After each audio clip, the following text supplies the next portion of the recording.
주식과 코인 시장은 3, 4, 5월 리바운딩한다. 그러나 이유는 처참할 것이다.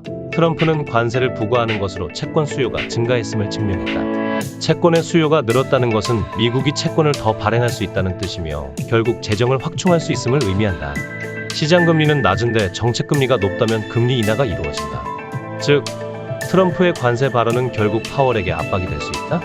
현재 시장은 미국의 재정이 약해 유동성이 돌기 어렵다는 인식을 가지고 있다. 하지만 감세 정책이 함께 진행된다면 유동성은 다시 풀릴 가능성이 있다. 그럼에도 불구하고 물가가 여전히 높아 금리 인하의 요건은 아직 충분하지 않다. 전쟁이 종결되는 신호가 나오면 유가와 물가는 하락할 것이고 채권 금리도 떨어지면서 정책 금리 인하가 가능해진다. 거기에 감세 정책이 더해지면 시장의 유동성이 확보될 수 있다. 이 하락이 추가적인 하락이 될 수는 있어도 추세적인 하락일지는 의문이다. 이 모든 요소가 맞물리면 시장은 기술적 반등이 아닌 추세적인 상승으로 전환될 수 있다. 비트코인이 왜 달러를 강하게 만드는가? CBDC나 비트코인이 있다면 은행 계좌가 없는 전 세계 수십억 명이 미국 기업들과 연결될 수 있다. 즉, 비트코인은 달러 사용자를 전 세계로 확대하는 도구가 될 수 있다. 채권은 그 나라의 힘을 나타낸다. 트럼프는 채권 가격을 올리고 이에 따라 채권 금리는 내려갈 것이다. 그렇다면 위험 자산은 붕괴한다. 주식 그리고 비트코인. 현재 진행되는 중국 관세는 사실상 의미가 없다. 관세 10%를 무마하기 위해 중국은 환율을 조작할 것이고 위안화가 낮아지면 달러는 상승한다. 최근 원화 대비 달러가 급격하게 오른 이유도 이 때문이다. 중국은 디플레이션을 수출하고 미국은 인플레이션을 수출한다.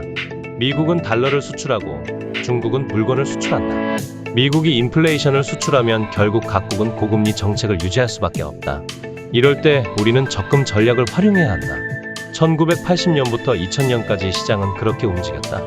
그 이후 중국이 디플레이션을 수출하면서 금리가 낮아지고 부동산과 주식시장이 폭등했다. 자산시장에서 가장 약한 고리는 어디일까? 바로 코인이다. 미국이 패권 전쟁을 본격적으로 시작하면 코인은 포트폴리오에 포함될 수 없다. 이제 시장은 다시 고금리 시대로 진입한다. 부동산은 이제 금리가 아니라 개별 장세로 움직인다. 그 지역에 사는 사람들의 소득이 집값을 결정한다. 1980년대부터 2000년대까지도 그랬다. 결국 부동산 투자는 대장 아파트를 사야 한다.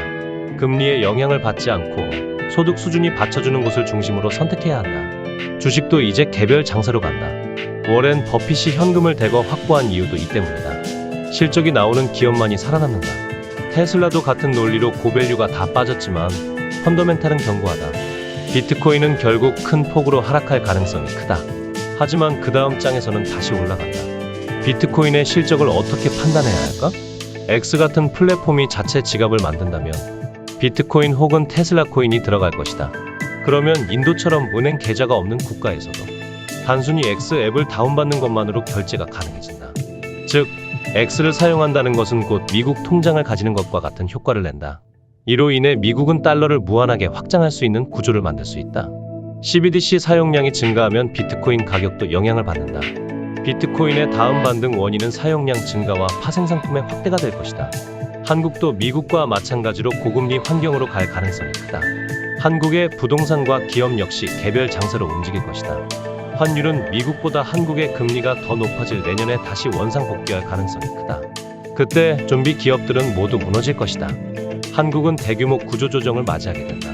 앞으로는 무너지는 시장에서 빚 없이 버티는 것만으로도 큰 기회가 될 것이다.